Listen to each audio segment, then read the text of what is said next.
If you want to turn off two-factor authentication on your Uber account, follow these simple steps to ensure a smooth process. Step 1. Open the Uber app. Launch the Uber app on your smartphone. Make sure you are logged into your account to access the settings. Step 2. Access account settings. Tap on the menu icon, usually located in the top left corner of the screen. From the menu, select Settings to enter your account settings. Step 3. Navigate to Security Settings. Within the Settings menu, look for the Privacy or Security option.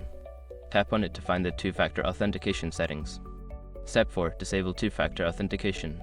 In the Security settings, locate the two-factor authentication feature.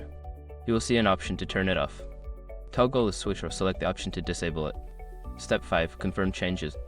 You may be prompted to confirm your choice to disable two-factor authentication. Follow any on-screen instructions to complete the process, ensuring that your settings are updated.